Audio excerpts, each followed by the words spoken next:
আপনাকে একজন ব্যক্তি এক কাপ চা খাওয়াইছে, আপনি খুশি হয়ে বলতেছেন যে আপনাকে অসংখ্য ধন্যবাদ। একজন ব্যক্তি আপনাকে একটা হাদিয়া দিল, একটা গিফট দিল, আপনি তাকে থ্যাঙ্কস বলছেন। আল্লাহ আপনার আমার হার্টগুলো ভালো রাখছেন, কিডনিগুলো ভালো রাখছেন, রক্ত চলাচল ভালো রাখছেন, আমাদের ফুসফুস ভালো রাখছেন, চক্ষু দৃষ্টিশক্তি ভালো রাখছেন, ব্রেনে চিন্তা ফিকির করার শক্তি পুরোপুরি ভালো রাখছেন।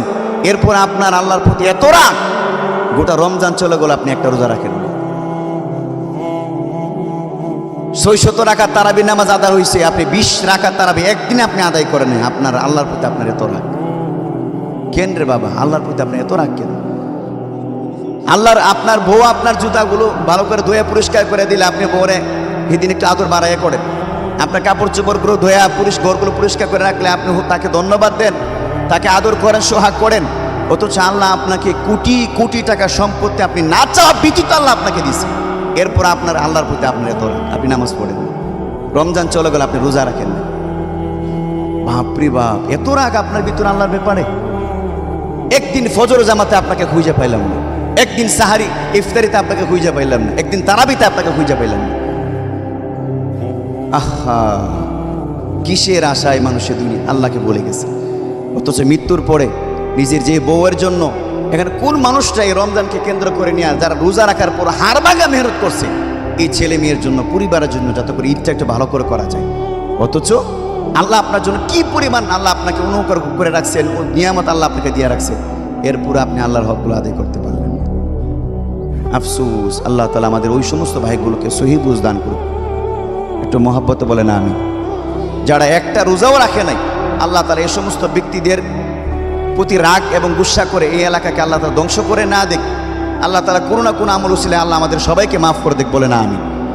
যারা একদিন যারা সাহারি খায় নাই, যারা একদিন ফজরের নামাজ যারা পড়ে নাই, যারা তারাবি পড়ে নাই, যারা অন্যান্য 5 ওয়াক্ত নামাজ যারা পড়ে নাই, এদের প্রতি রাগ গুসা করে আল্লাহ এদেরকে ধ্বংস না করে দেখ, আমাদেরকে আল্লাহ ধ্বংস না করুক। সবাই বলে না আমি। আল্লাহ তাআলা আমাদের যারা এই গোটা রমজানে যারা অক্লান্ত মেহনত করে পরিশ্রম করে যারা 5 ওয়াক্ত নামাজ পড়ছে, রোজা রাখছে, তারাবি পড়ছে, এর উত্তম প্রতিদান হিসাবে আল্লাহ তিনাদেরকেও জান্নাতি হিসেবে কবুল করুক। এই এলাকাতে যারা বিভিন্ন গুনাহ করে যারা মালউন হয়ে গেছেন, অভিশপ্ত হয়ে গেছেন, আল্লাহ তাআলা ওই সমস্ত নেককারদের ব্যক্তিদের উসিলায় এই সমস্ত মালউন ব্যক্তিগুলোকে আল্লাহ তাআলা হেফাজত করুক। সবাই বলেন আমিন। আর ওয়াদা করেন মনে মনে যে আগামী রমজান বেঁচে থাকলে রোজাগুলো ছাড়বেন না। যারা রোজাগুলো ছাড়ছেন, এই শাওয়াল মাস আজকে থেকে শুরু হয়ে গেল, আগামীকাল থেকে রোজাগুলো রাইখে একটু কাজা করেন ভাই, কাজে লাগবে। আপনি ইনশাল্লাহ দুনিয়া তো শান্তি পাবেন। আমার এক ভাই তিনি বলতেছিলেন যে আমি রোজাগুলো রাখছি, আমার কাছে এত ভালো লাগছে, যেটা সব কথাও আসলে প্রকাশ করার মতন না।